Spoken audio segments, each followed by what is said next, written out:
محفل میلاد النبی صلی اللہ علیہ وسلم کی حقیقت کیا ہے، ضرورت کیا ہے اور تقاضے کیا ہیں، اس حوالے سے کچھ گزارشات عنوان گفتگو رہیں گی۔ دعا ہے اللہ تبارک و تعالی اپنی ناراضگی والے جملے سے محفوظ فرمائے، اپنی رضا والی بات کرنے کی توفیق عطا فرمائے۔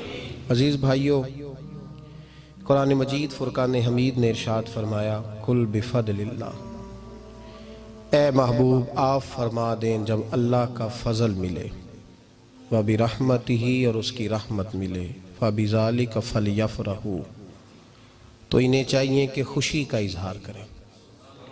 سورہ یونس کی آیت نمبر 58 ہے۔ جب اللہ کا فضل اور اس کی رحمت ملے تو خوشی کا اظہار کرو، خوشی کا۔ اسلام مسرتوں کا دین ہے، خوشیوں کا دین ہے۔ نبی پاک سید عالم صلی اللہ تعالی علیہ وسلم کی مسکراہٹ کے اندر وہ حسن تھا کہ کائنات ساری حضور کی مسکراہٹ کی وجہ سے ہی مسکرا رہی ہے۔ حضرت جریر ابن عبداللہ رضی اللہ تعالیٰ عنہ حضور کے صحابی ہیں، وہ فرماتے ہیں کہ جب حضور مدینہ طیبہ تشریف لائے تو میں ملاقات کے لیے حاضر ہوا۔ پہلے دن میں حضور سے ملا تو نبی پاک مسکرا رہے تھے۔ پھر 10 سال میں حضور کو دیکھتا رہا، اور حضور کے وصال سے چند دن پہلے میری جو آخری ملاقات ہوئی تو اس میں بھی میں نے اپنے نبی کو مسکراتے ہی دیکھا ہے۔ اور فاضل بریلوی رحمۃ اللہ تعالی علیہ نے تو اس تخیل کا اور رنگ میں لیا ہے۔ وہ کہتے ہیں حضور کے مسکرانے سے ہی دنیا مسکراتی ہے۔ فرماتے ہیں جس کی تسکی سے روتے ہوئے ہنس پڑے۔ جب حضور ہلکا سا مسکراتے تھے تو رونے والوں کے دل بھی ٹھنڈے ہو جایا کرتے، غمزدہ لوگ مسکراتے تھے۔ حضور کی خوشیاں تقسیم کرتی تھی۔ نبی پاک صلی اللہ علیہ وسلم کا مسکرانا امت کے دلوں کو ٹھنڈا کرتا تھا۔ فرمایا جس کی تسکی سے روتے ہوئے ہنس پڑیں اس تبسم کی عادت پہ لاکھوں سلام۔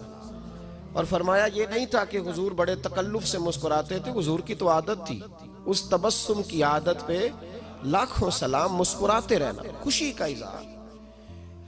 اسلام بہت ساری چیزوں کا انسان کو پابند کرتا ہے، حدود و قیود میں رہنے کا حکم دیتا ہے۔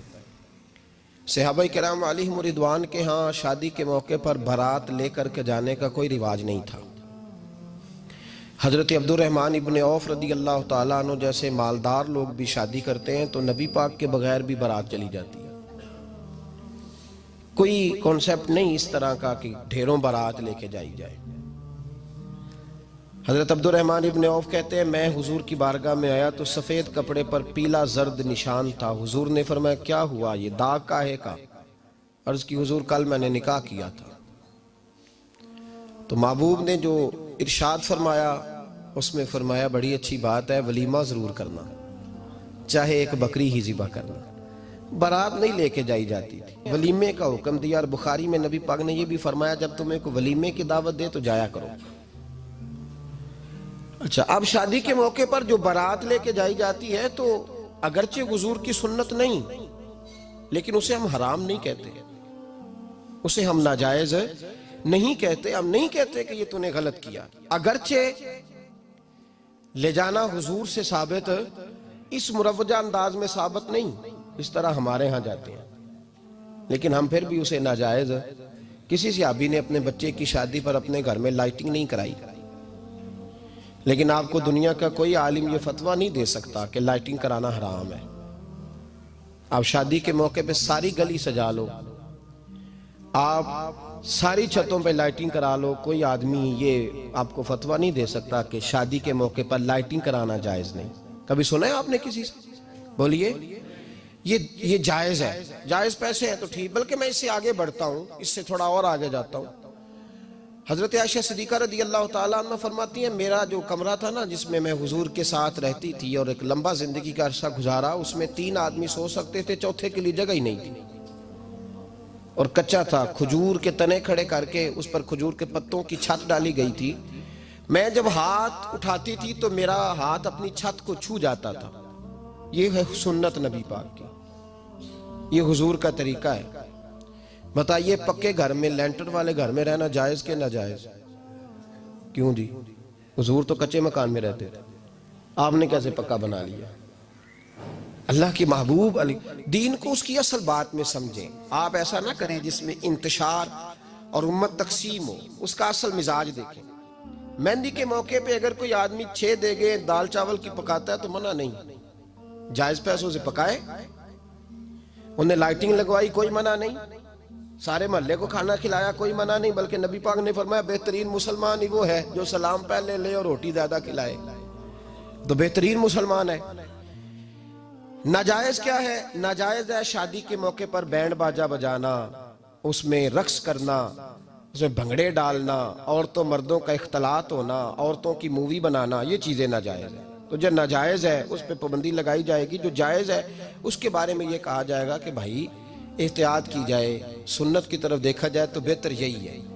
لیکن اگر کوئی کسی آدمی کے پاس جائز پیسے ہوں، وہ 100 کنال کے گھر میں رہے، اگرچہ سنت یہ نہیں، پر یہ تو کوئی فتویٰ نہیں نہ دے سکتا کہ حرام ہے تیرا 100 کنال کے گھر میں رہنا.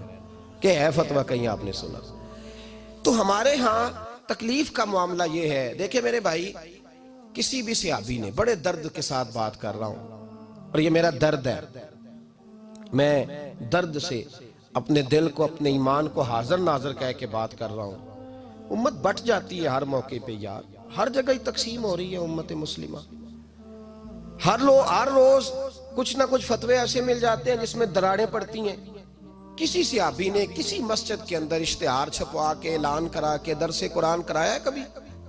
سیرت النبی کا جلسہ، ختم بخاری، مدرسے کا دستار فضیلت کا جلسہ، آپ نے اشتہار پڑھے ہیں نا یہ سارے مکاتب فکر کے؟ ہوتے ہیں کہ نہیں ہوتے؟ کسی صحابی نے اس طرح، وہ تو روز درس قرآن دیتے تھے، لیکن اس طرح اشتہار چھپوا کے، پوسٹر لگا کے، اور مصر سے کسی صحابی کو اسپیشل بلوا کے یا یمن سے بلوا کے مسجد کے اندر کبھی درس قرآن کے اجتماعات کرائے، سیرت النبی کے جلسے، ختم بخاری کے؟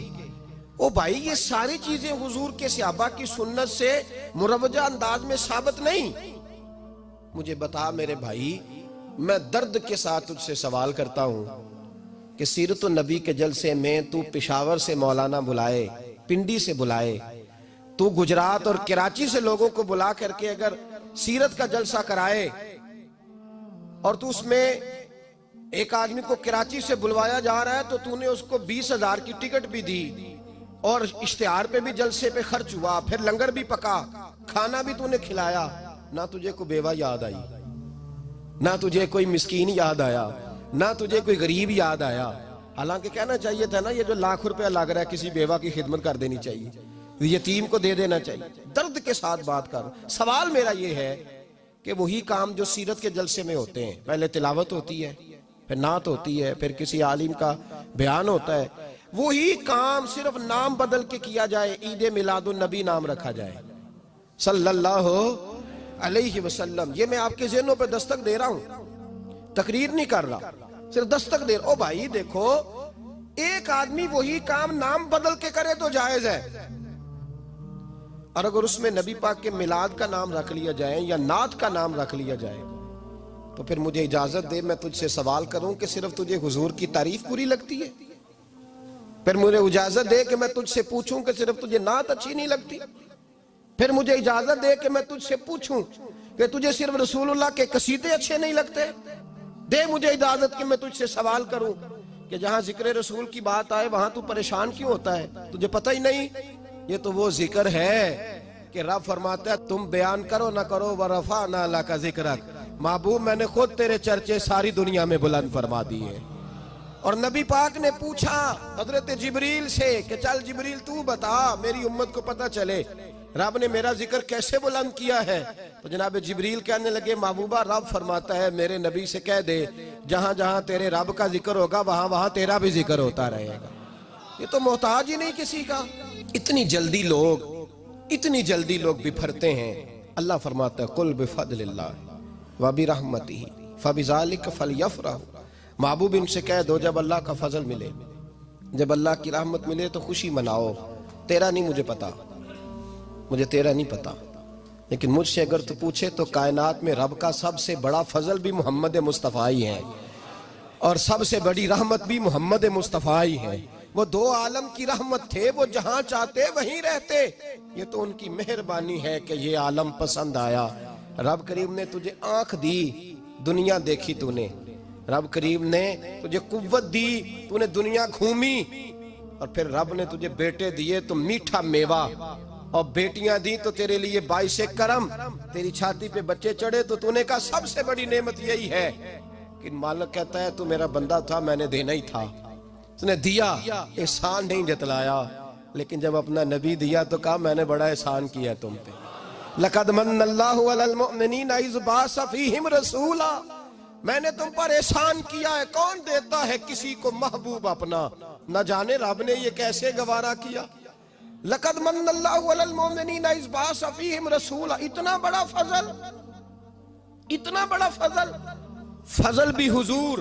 اور جب بات رحمت کی آئی تو فرمایا مومنوں صرف تمہیں ہی نہیں، عیسائیوں، یہودیوں، سکھوں، دنیا میں جتنی مخلوق ہے، حتیٰ کہ جانور بھی، حتیٰ کہ چونٹیاں، نباتات، جمادات، ہر چیز، یا اللہ تو نے کیا دیا؟ فرمایا وما ارسلناک الا رحمتا للعالمین، میں جس کا رب ہوں ان سب کے لیے میں نے اپنے نبی کو رحمت بنا کے بھیج دیا ہے۔ بیٹے کے آنے پہ تو مٹھائی بانٹتا ہے، میلاد والے دن تو لائٹیں بند کر لیتا ہے، بیٹے کے آنے پر تو حلوائی بٹھاتا ہے، اور نبی پاک کے نام کی لائٹیں لگی ہوں تو پریشان ہوتا ہے۔ ہم سے کبھی پوچھ تجھے بتائیں، بس نہیں چلتا، ورنہ تاڑے توڑ کے چھتوں پہ لگا دیں۔ بس نہیں چلتا، فرشتوں کو بھی کہیں آؤ ہمارے ساتھ شامل ہو جاؤ، آمد مصطفیٰ مرحبا مرحبا کا نعرہ لگانا ہے، ہمارا بس نہیں چلتا، ورنہ دنیا کی ساری نعمتیں بچھا دیں اور لوگوں کو بتلائیں کہ اصل تو خوشی منانے کا دن ہی آج ہے، جب اللہ نے ہمیں اپنا پیارا رسول عطا فرمایا ہے۔ اور ہمارے امام تو کہتا ہے میلاد نہ کر، ہمارے امام نے تو کہا حشر تک ڈالیں گے ہم، حشر تک، یہ 2-4 دن کا تو پروگرام ہی نہیں ہمارا، حشر تک ڈالیں گے ہم پیدائش مولا کی دھوم، اور مثل فارس نجد کے کلے گراتے جائیں گے، خاک ہو جائیں عدو جل کر مگر ہم تو رضا، دم میں جب تک دم ہے ذکر ان کا سناتے جائیں گے۔ ہمارا تو 1-2 دن کا پروگرام ہی نہیں۔ اور پھر سنو کتنی بڑی نعمت ہے۔ حضرت عباس سے کسی نے کہا تھا اللہ کی سب سے بڑی نعمت، تو بخاری اٹھانا، فرمانے لگے محمد نعمت اللہ، بخاری ہے بخاری، فرمایا محمد اللہ کی سب سے بڑی نعمت ہے، صلی اللہ، یہ سب سے